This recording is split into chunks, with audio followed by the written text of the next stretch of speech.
I am Malala, Chapter 31, A Bittersweet Day. Doctors operated behind my ear for nearly 8 hours trying to repair the facial nerve that had been cut by the bullet. This was the nerve that allowed me to open and close my left eye, raise my left eyebrow, and smile. If they didn't do something soon, they said my face would be paralyzed forever.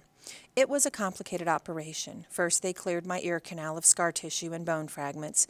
It was then that they discovered my eardrum had been shattered. No wonder why I couldn't hear. Then the doctors did the delicate work of removing portions of the damaged nerve and reconnecting it. My job, once the surgery was over, was to do facial exercises in front of the mirror every day.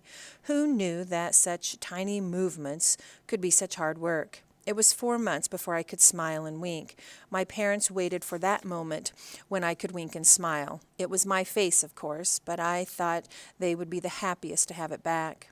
Every day I had physiotherapy and had to do exercises, learning to get my arms and legs working properly again. How strange to have to work so hard on something that used to be second nature. The first few times I tried to walk, it was exhausting, like wading through a deep snowdrift. By now, it had been almost a month since my shooting. The shooting. My family was living in an apartment in a tall tower in Birmingham and visiting me every day. And in a sure sign that life was getting back to normal, both my brothers were driving me crazy. I begged my parents, "Leave those two at home. They do nothing but make noise and try to take the gifts I've received." My brothers had gone from treating me like a China doll, a phase that only lasted a day, to teasing, pestering, and generally annoying me. What is all the fuss over Malala?" Atal said. "I've seen her. She survived." I was finally able to read again and devour The Wonderful Wizard of Oz, a book given to me by a former Prime Minister of the United Kingdom, Gordon Brown. I loved Dorothy's spirit, and I was impressed that even though she was trying to find her way home, she stopped to help those in need, like the Cowardly Lion and the Rusty Tin Man.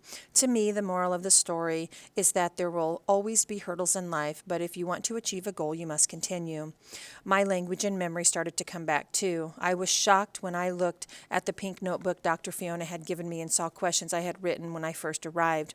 Most of them were filled with misspellings and were grammatically incorrect. I still had a hard time remembering some of my friends' names, and I could recall nothing about the shooting, so I worked to show everyone how much I was improving. My progress was steady, and my spirits got better every day.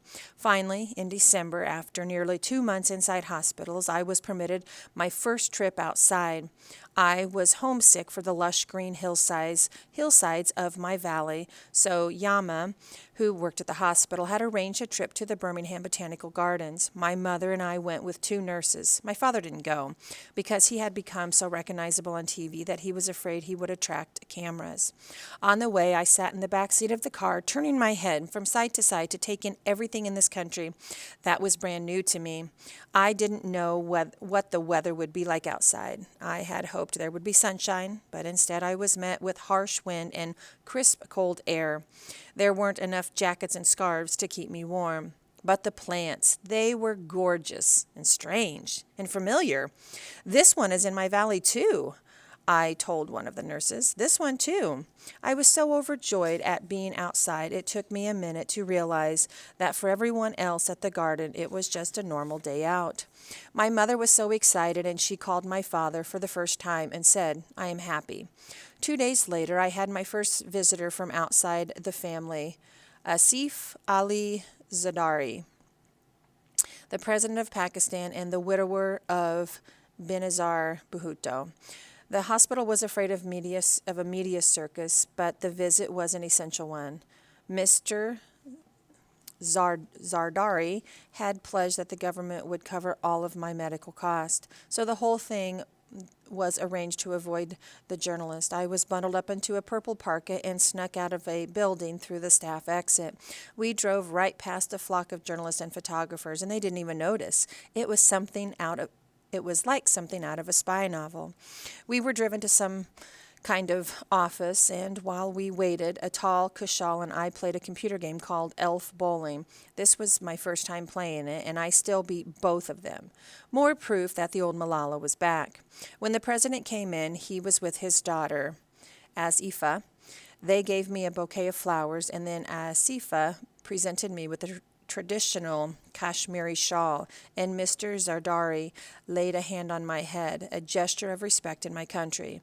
My father cringed a little for fear he would touch the place where my skull had been removed, but it was fine. Mr. Zardari told us that he had arranged a job for my father in Birmingham. He would be Pakistan's educational attaché. He told me everything would be fine and that my job was to concentrate on my recovery. Afterward, he said I was a remarkable girl and a credit to Pakistan. He was the leader of my country, but he was treating me with respect, like I was the VIP. It was an amazing day. All my worries about how to pay for my care and where my family would live were lifted. But, oh, it was a bittersweet day, too, because I understood we would not be going home for a long time.